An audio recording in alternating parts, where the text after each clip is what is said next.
O Senhor esteja convosco. Proclamação do Evangelho de Jesus Cristo segundo Lucas. Naquele tempo disse Jesus à multidão: ninguém acende uma lâmpada para cobri-la com uma vasilha ou colocá-la debaixo da cama. Ao contrário, coloca-a num candeeiro, a fim de que todos os que entram vejam a luz. Com efeito, tudo que está escondido deverá tornar-se manifesto, e tudo que está em segredo deverá tornar-se conhecido e claramente manifesto. Portanto, prestai atenção à maneira como vós ouvis, pois a quem tem alguma coisa será dado ainda mais, e aquele que não tem será tirado até mesmo o que ele pensa ter. Palavra da salvação.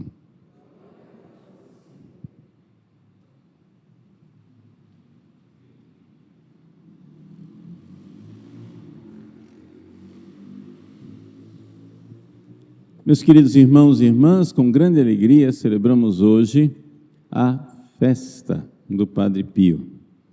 Digo festa porque na nossa paróquia o Padre Pio é o padroeiro da Capela do Santíssimo de nossa paróquia e tem uma ligação especial com a história da nossa paróquia. Poderíamos dizer muitíssimas coisas sobre o Padre Pio. Gostaria somente de chamar a atenção para um fato. Vou dizer em uma frase tudo o que eu irei dizer. Preparando um tempo em que nós vivemos a maior crise de identidade sacerdotal da história da Igreja, Deus enviou o Padre Pio para nos mostrar externamente, claramente, visivelmente, de forma palpável, aquilo que é a graça própria do sacramento da ordem.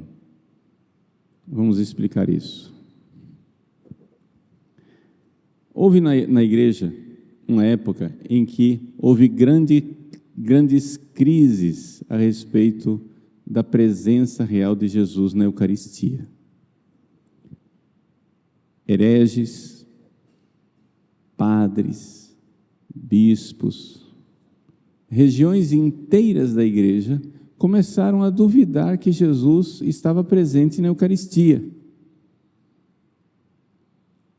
Acreditavam que a Eucaristia tinha alguma coisa a ver com Jesus, mas não que era verdadeiramente, realmente a presença santíssima de nosso Senhor Jesus Cristo, verdadeiro Deus e verdadeiro homem, presente na substância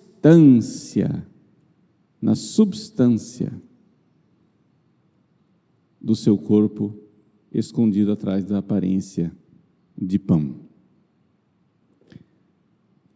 Para resolver isso, o que é que Deus fez? Começou a fazer milagres eucarísticos. Para salvar a nossa fé, que estava frágil, a nossa fé, que estava vacilante a respeito da presença de Jesus na Eucaristia, Deus faz milagres eucarísticos. E assim se resolveu o problema. Claro que também, junto com os milagres, vieram os grandes teólogos, como Santo Tomás de Aquino, né, que defenderam a verdade da Eucaristia. Maravilha de Deus. Em momentos de crise da igreja, o céu tem uma resposta extraordinária nos milagres, uma resposta ordinária no ensinamento, na fidelidade, no martírio do dia a dia. Pois bem, assim como houve uma crise sobre o sacramento da Eucaristia, uma resposta do céu para o sacramento da Eucaristia, a crise a respeito do sacramento da ordem e do sacerdócio católico encontrou uma resposta do céu, na pessoa do Santo Padre Pio de Pietrelcina. Por quê? Para nós entendermos quem é o Padre Pio, então eu preciso fazer um pouco de catequese a respeito do sacramento da ordem. Vamos lá. O que é um sacramento? Todos os sacramentos nos dão a graça santificante. Todos, os 7. É por isso que os sacramentos não foram senhores moderninhos, não foram instituídos e inventados pela Igreja. Somente Jesus pode instituir um sacramento, porque somente Jesus é Deus, porque somente Deus pode fazer um sinal que garante a graça santificante, que é uma espécie de participação na natureza divina. Se a graça santificante é uma participação na natureza divina, só Deus pode fazer isso. Só Deus pode dar a graça santificante. O que são os sacramentos? São sinais que, de forma certeira, se bem celebrados, nos dão, de forma validamente celebrados, infalivelmente nos dão a graça santificante. Só Deus pode fazer isso. Vamos explicar mais detalhadamente o que é a graça santificante. A graça santificante é uma nossa configuração a Jesus Cristo. Aí você vai começar a ver o Padre Pio aqui, atenção, hein? Imaginem a alma de Jesus, Deus que se fez homem. A alma de Jesus, ela participa da natureza divina, ninguém duvida disso. Por quê? Porque aquele homem, Jesus, se comporta divinamente. Uma coisa que participa da natureza da outra, se comporta como a natureza da outra. Quando o ferro começa a participar da natureza do fogo, ele se comporta de forma ígnea, como se fosse fogo. O ferro, que é opaco, fica vermelho, ele emite luz. O ferro, que é duro, fica fluido. O ferro que pode ser enferrujado, frio, sem graça, ele começa a emitir labaredas. Vejam, ponha em contato com o fogo e o ferro começa a mudar de natureza. O seu comportamento fica diferente. Não é mais o comportamento do ferro, é o comportamento do fogo. A alma humana de Cristo,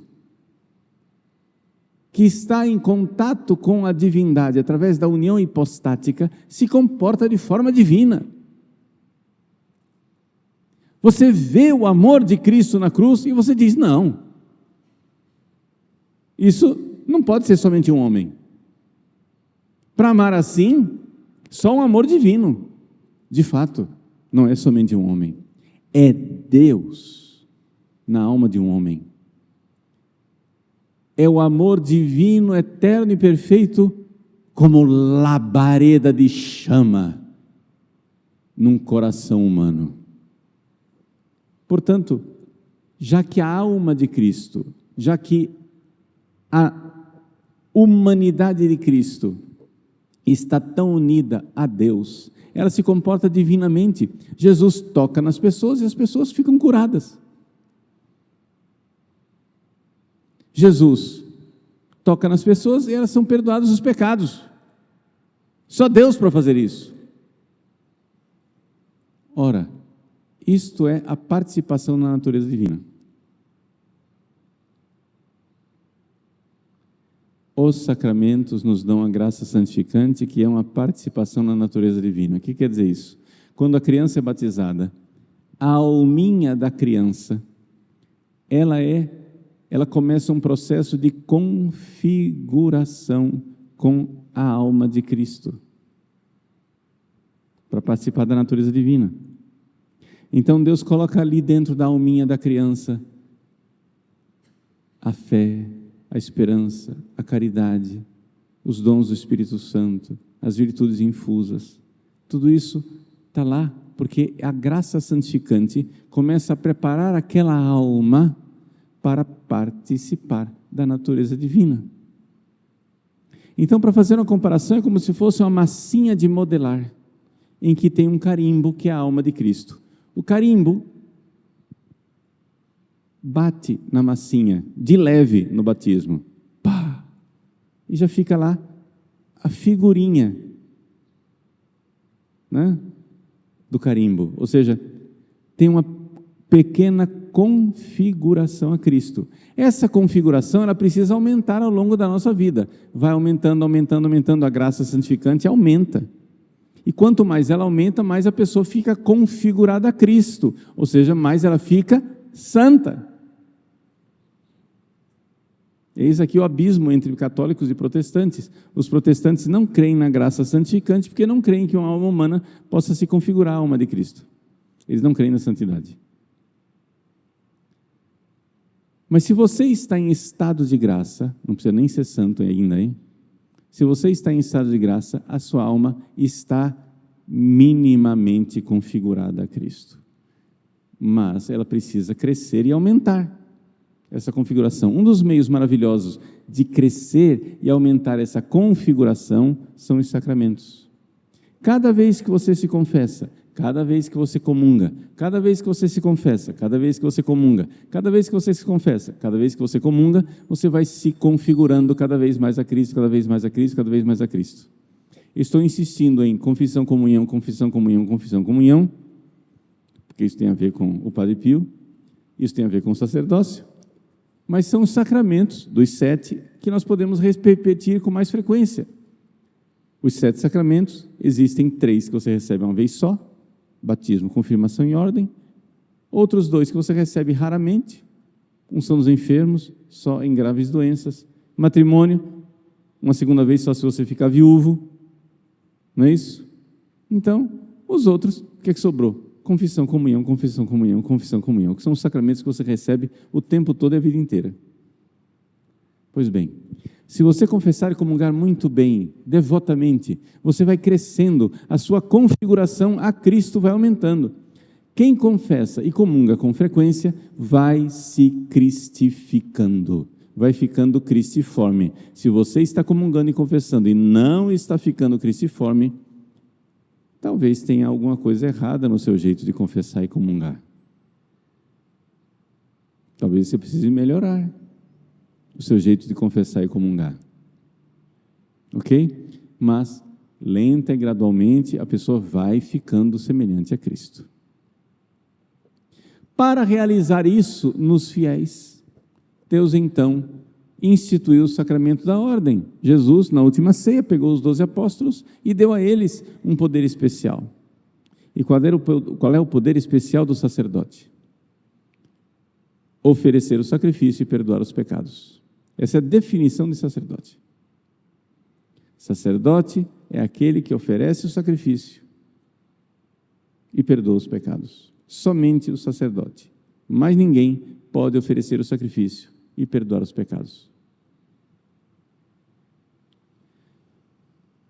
Deus escolhe homens, os 12 apóstolos, os ordena.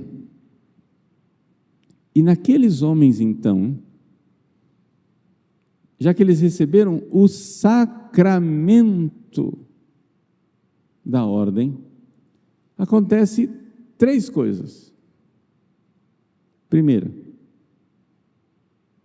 eles recebem a graça santificante como todo sacramento. Para isso, porém, é necessário que o indivíduo esteja em estado de graça. Ok? Se a pessoa vai ser ordenada em pecado mortal, a graça santificante não vem. Segunda coisa, é dada a ele também uma graça especial, que é a graça do sacramento da ordem, a respeito da qual eu vou falar já já. Já já eu explico o que é essa graça especial. E terceira coisa, é impressa na alma dessa pessoa uma marca, um caráter indelével. O que é o caráter indelével do sacramento da ordem? É uma marca na alma da pessoa que dá a esta pessoa, a este homem, a capacidade de celebrar validamente a Eucaristia e perdoar validamente os pecados. Graça santificante e graça sacramental só vai atuar nele se ele estiver em estado de graça. Mas como Deus é misericordiosíssimo, Ele não quer que a gente fique em sobressalto, se perguntando se o padre está em estado de graça ou não. Já pensou? Você vai à missa e você não sabe, meu Deus, a missa vai valer ou não vai valer? E se o padre estiver em pecado? E se o padre não tivesse confessado? Ai, ai, ai, meu Deus do céu. Aí você começa a coçar a cabeça e dizer, misericórdia, valeu, não valeu? A igreja diz, tá, mesmo que o padre esteja em pecado mortal, e ele não tem nem a graça santificante, nem a graça sacramental, existe o caráter indelével, que é uma marca que é feita na alma do padre para que ele possa celebrar a missa validamente e perdoar os pecados validamente. Que misericórdia de Deus, que não nos deixa ao arbítrio dos ventos para saber se o padre está ou não está em estado de graça. Que maravilha! Que misericórdia de Cristo, que mesmo através de um instrumento indigno de um padre em pecado, pode me dar a graça santificante da Eucaristia e da confissão. Confessar, comungar, confessar, comungar, confessar, comungar, mesmo que o padre esteja em pecado mortal. Mas como vocês estão bem vendo, isto é uma expressão mutilada do sacerdócio. Só o caráter indelével que garante a validade não é suficiente. Se Deus dá a missão, Ele dá também a graça para cumprir a missão. Então, o padre que é ordenado em estado de graça, ou se ele foi ordenado em pecado mortal, o dia que esse padre se converte, se confessa validamente, aquela graça da ordenação revive dentro dele. E ele recebe a graça santificante que ficou amarrada lá, porque ele estava em pecado mortal.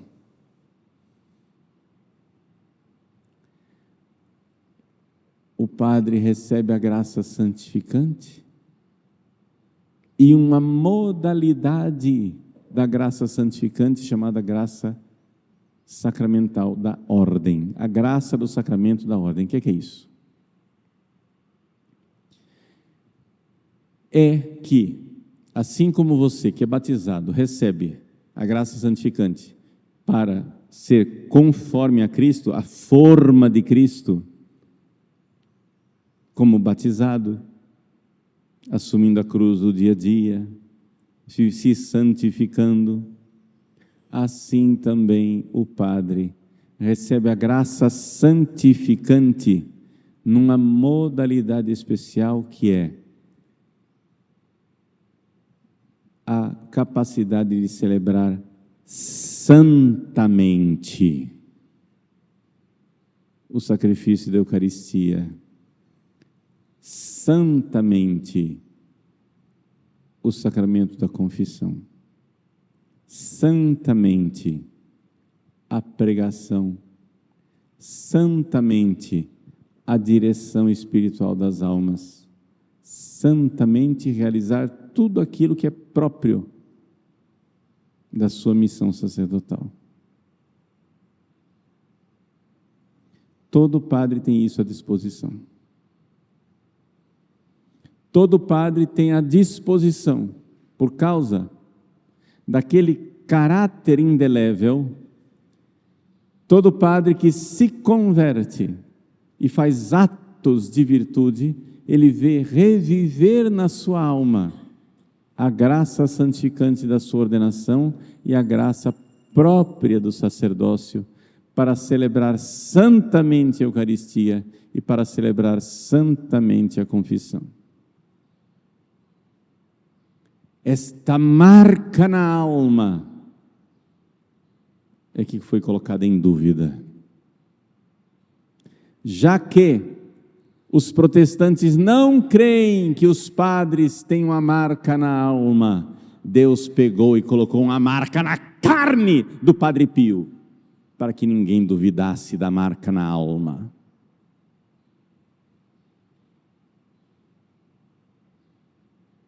Uma marca na carne, que é um milagre,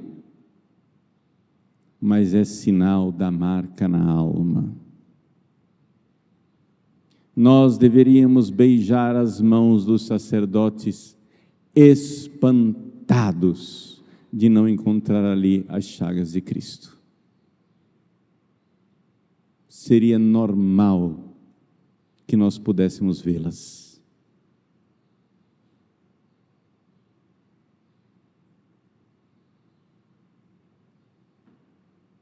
Deus as esconde.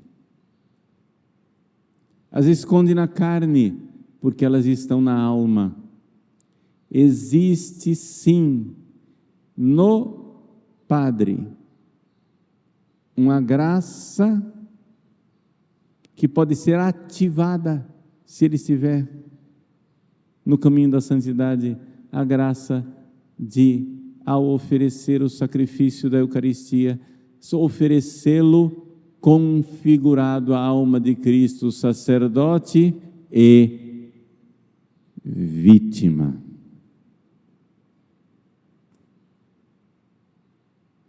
Porque não é possível celebrar a missa santamente sem de alguma forma ser vítima. Quando o padre celebra a missa validamente, tudo bem. Isso aí, Judas celebraria a missa validamente. E, no entanto, está no fogo do inferno. Ok? Judas celebra a missa validamente. Não tenham medo de participar da missa, mesmo que seja de Judas. Ele celebra validamente. Mas, para celebrar santamente, ao pronunciar aquelas palavras, isto é meu corpo que é dado, isto é meu sangue que é derramado, o padre, de alguma forma, pelo menos mínima, deve dar a si mesmo como vítima. Porque as palavras que constituem este santo sacrifício são as palavras de um sacerdote que se oferece como vítima. Portanto, Deus não pediria isso de um padre sem dar a ele a graça. Deus socorre os sacerdotes. Em cada alma de sacerdote ordenado existe uma marca, como na carne do Padre Pio. Existe uma marca indelével. A marca na carne do Padre Pio não era indelével, era só um milagre transitório. Antes de morrer, as chagas desapareceram e Deus fez o segundo milagre, que aquelas cicatrizes que ficaram lá durante 50 anos, visíveis, dolorosas e sanguinolentas, desaparecessem e a pele dele ficasse lisa e limpa como de uma criança. Mas o Padre Pio entrou no céu com a marca indelével, não na carne, na alma. Meus irmãos, nós não podemos duvidar. Quando um católico verdadeiro pensa num padre, ele deveria sentir a sua alma crescer. Quando um católico verdadeiro pensa num sacerdote ordenado, ele deveria se empertigar na cadeira, ficar direito e dizer: um padre. Que milagre da graça, que misericórdia do coração de Cristo, porque todo padre tem em seu coração, em sua alma, a marca indelével, quer dizer que não pode ser destruída, inamissível, que quer dizer que não pode ser perdida.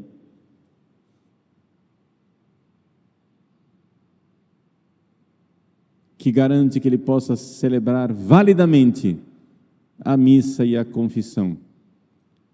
E, portanto, Deus quer dar a ele a graça para ele celebrar santamente a missa e a confissão.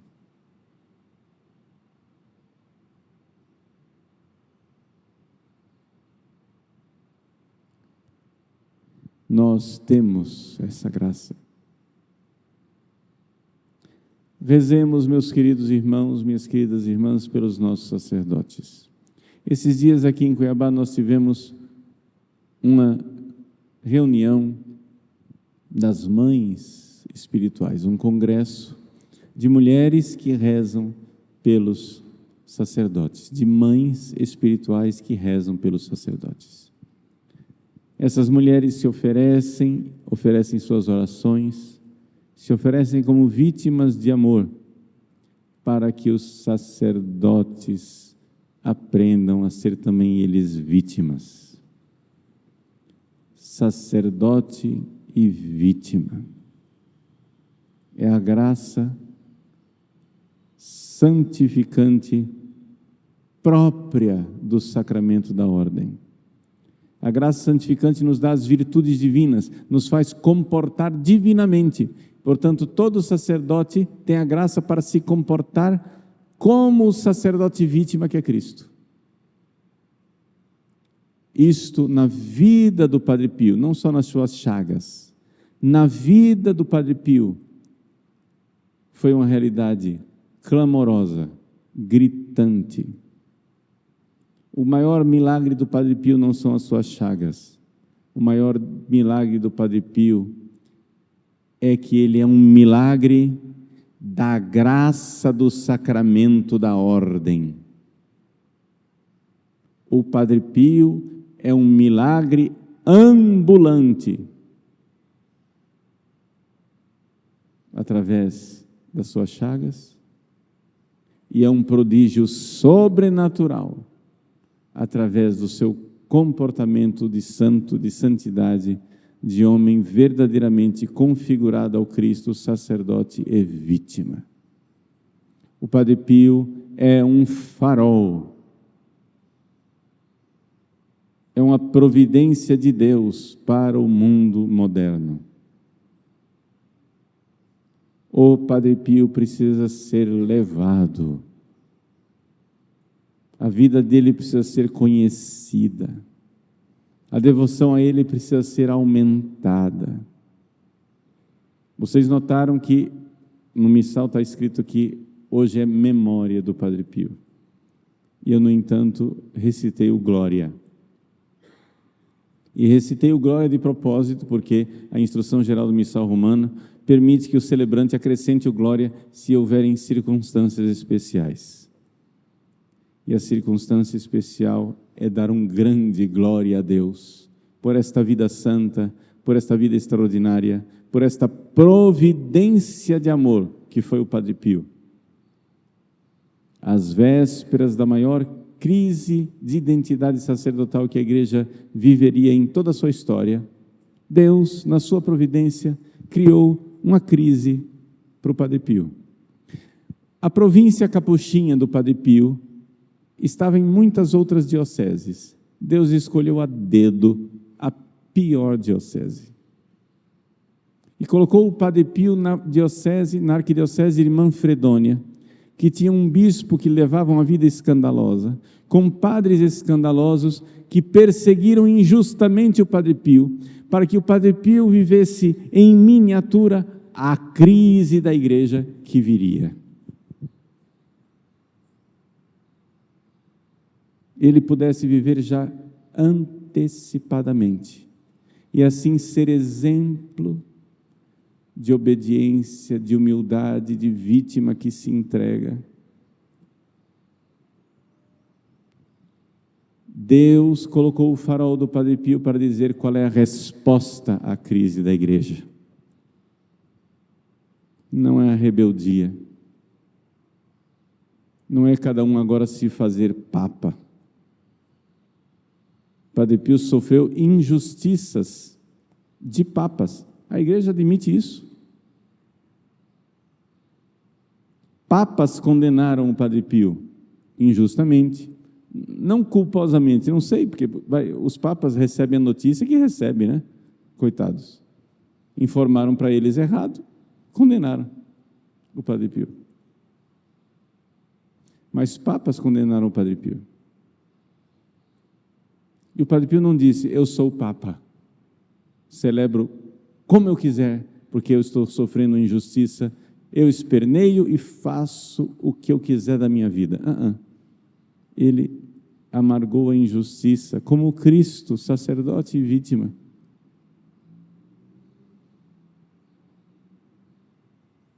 Grande sinal. Também o sacerdote recebe na ordenação sacerdotal a graça de ser vítima até da própria igreja, se necessário for.